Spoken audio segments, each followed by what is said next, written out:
आज हम सीखेंगे कैलिस्थेनिक्स की सबसे डिमांडिंग स्किल, हैंड स्टैंड। आज मैं आपको बताऊंगा हैंड स्टैंड करने का सबसे आसान तरीका। अगर आप भी हैंड स्टैंड करते हुए गिर जाते हैं तो ये वीडियो आपके लिए। तो सबसे पहले अपनी रिस्ट का वार्म अप जरूर करें, हैंड स्टैंड अगर बना रहे हैं खासकर तो, क्योंकि सारा लोड इसी पे आएगा। तो इस वजह से रिस्ट को अच्छे से, जैसे जैसे मैं कर रहा हूँ वैसे वैसे कर लेना। तो सबसे पहले हम करेंगे पाइक पुशअप। पाइक पुशअप से शोल्डर में स्ट्रेंथ आएगी और हैंड स्टैंड सीखने में मदद करेगी। तो पाइक पुशअप के आपको 8 के 3 सेट करने हैं। तो जब ये आपसे आसानी से होने लगे तो हम इससे आगे वाले स्टेप पे जाएंगे। तो अब हम करेंगे फ्रॉग स्टैंड। फ्रॉग स्टैंड से हमें ये पता चलेगा कि हमारी रिस्ट हमारा वेट उठा सकती है या नहीं उठा सकती। अगर आपसे फ्रॉग स्टैंड 15 सेकंड आसानी से हो जाता है तो हम चलेंगे इससे अगले स्टेप पे। तो अगला स्टेप है क्रो पोज। ये फ्रॉग स्टैंड से थोड़ा हार्ड है और इसमें बैलेंस करना रहता है। तो इससे पता चलता है कि वजन जो है उंगलियों पे आएगा या हथेलियों पे आएगा। तो इसको भी अगर आप 15 सेकंड आराम से होल्ड कर लेते हैं तो चलते हैं अगले स्टेप पे। तो अगला स्टेप है wall hand stand. Wall hand stand आपको 30 सेकंड तो करना है कम से कम, उसके बाद हम दूसरे प्रोग्रेशन पे जा पाएंगे। अब जब आपसे 30 सेकंड ये आराम से होल्ड होने लगे तो एक पैर हटा देना, एक पैर से रोकना। देखो ऊपर दीवार पे देखो हटा हुआ होगा, ठीक। इसी तरह दोनों पैर से करो, एक पैर से इधर एक पैर से इधर। और फिर उसके बाद जब ये भी होने लगे, कम से कम 15 से 20 बार ये भी कर लेना। उसके बाद एक पैर हटाना, ऐसे स्विच करना, देखो ऐसे ऐसे।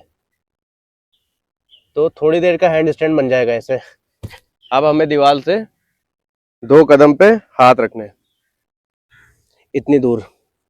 उसके बाद हैंड स्टैंड बनाना है। अब देखो जैसा पहले स्टेप में कर रहे थे, मतलब इससे पहले वाले स्टेप में ऐसे ऐसे कर रहे थे ये, ठीक। अब एक बार रोकने की कोशिश करना,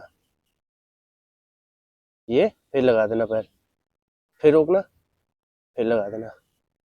दोनों पैर हटने चाहिए, ये 1-2 बार जो है आराम से ऐसे बन जाएगा।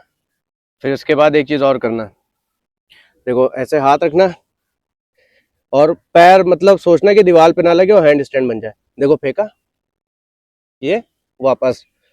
अगर लग भी गया तो गिरोगे नहीं वैसे भी, पर करना और सोचना कि दीवार पे ना लगे, हैंड स्टैंड बनाने की सोचना एक बार।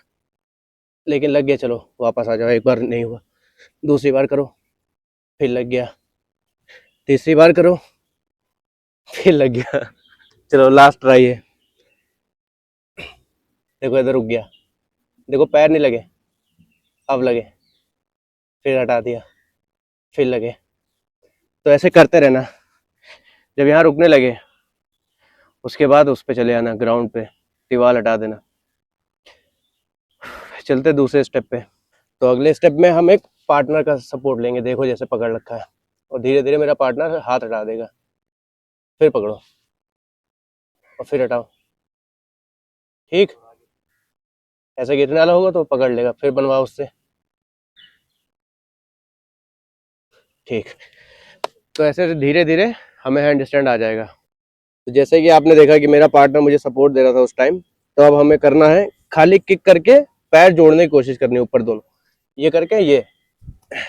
एक बात और, जिस तरह से मैं गिरा था अभी, तो मुझे तो कार्टव्हील आती है इसलिए मैं बच गया। तो आप लोगों को भी जो है कार्टव्हील सीख लेनी चाहिए, क्योंकि हैंड स्टैंड में गिरते टाइम कार्टव्हील ही काम आती है, तो इधर उधर आप लोग बच जाएंगे। तो हम फिर से एक बार करते हैं। तो दोनों पैर जोड़ने हैं, हमें फेंक के दोनों पैर जोड़ लेना एक बार, ठीक। ऐसे करना, कम से कम 10 बार करना, एक बार तो हो ही जाएगा। फिर ये देखो पैर जोड़े, रुक गया कितनी देर, फिर पैर जोड़ना, फिर रोक लेना। तो ऐसे आपका हैंड स्टैंड अनलॉक हो जाएगा। तो यही थी आज की वीडियो। उम्मीद है आपको वीडियो पसंद आई होगी। तो मिलता रहूंगा आगे भी इसी तरह की वीडियो में। तब तक के लिए